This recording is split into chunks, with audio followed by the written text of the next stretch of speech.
तो video skip करने से पहले टाइप्स ऑफ जॉइंटिस को जान लो। देखो, जॉइंटिस को जनरली 3 कैटेगरी में डिवाइड किया गया है।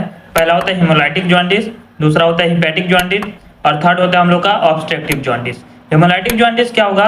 देखो, हीमोलाइटिक दैट्स मीन्स हमारा जब आरबीसी टूटने लगेगा और उसके वजह से जो हम लोग का जॉइंटिस होगा उसे कहते हैं हम हीमोलाइटिक जॉइंटिस। इसमें केस के क्या क्या हो सकते हैं? तो देखो, पहला कारण हो सकता है एनीमिया, दूसरा कारण हो सकता है हम लोग का मलेरिया। मलेरिया में क्या होता है? आरबीसी लार्ज अमाउंट में, ह्यूज अमाउंट में टूटने लगते हैं, जिसके वजह से हमें क्या होता है? हेमोलाइटिक जॉइंटिस होता है। इसमें जनरली हमारे इनडायरेक्ट बिलिरुबिन का लेवल इंक्रीज हो जाता है। सेकंड होता है हम लोग का हिपैटिक जॉइंटिस। हिपैटिक जॉइंटिस क्या होगा? जब आपके लीवर में कोई डिसफंक्शनिंग, जब आपका लीवर क्या होगा? इनडायरेक्ट बिलिरुबिन को डायरेक्ट बिलिरुबिन में प्रोसेस नहीं कर पाएगा, तो उसके वजह से जो जॉइंटिस होगा उसे हम कहते हैं हिपैटिक जॉइंटिस। अब हिपैटिक जॉइंटिस होगा क्यों?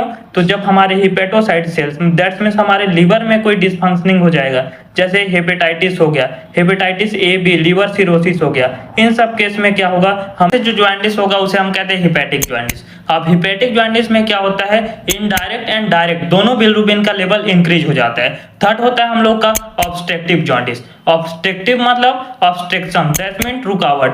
अब देखो, हम लोग का जो बिलिरुबिन होता है ना, प्रोसेस होके इनडायरेक्ट से डायरेक्ट में कन्वर्ट होगा और स्टोर होता है हम लोग के गॉल ब्लैडर में। अब गॉल ब्लैडर में स्टोर होते टाइम अगर हमारे गॉल ब्लैडर में कोई स्टोन हो गया है या गॉल ब्लैडर में कुछ दिक्कत हो गई है, तो उस समय क्या होता है? ये जो डायरेक्ट बिलिरुबिन होता है उसका क्या हो जाता है? सर्कुलेशन, दैट मीन्स हम बोले तो डायरेक्ट बिलिरुबिन जो होता है हमारे फूड को डाइजेस्ट करने के लिए नहीं जा पाता, जिसके वजह से डायरेक्ट बिलिरुबिन का लेवल बढ़ जाएगा और इसके वजह से जो जॉइंटिस होगा उसे हम कहते हैं ऑब्स्ट्रक्टिव जॉइंटिस। तो हेमोलाइटिक जॉइंटिस में क्या होगा? आरबीसी टूटेंगे और इसमें इनडायरेक्ट बिलिरुबिन का लेवल बढ़ जाएगा। हिपैटिक जॉइंटिस में हम लोग का लीवर डिसफंक्शनिंग हो जाएगा और उसके वजह से इनडायरेक्ट और डायरेक्ट बिलिरुबिन का लेवल बढ़ जाएगा। और ऑब्स्ट्रक्टिव जॉइंटिस में क्या होगा?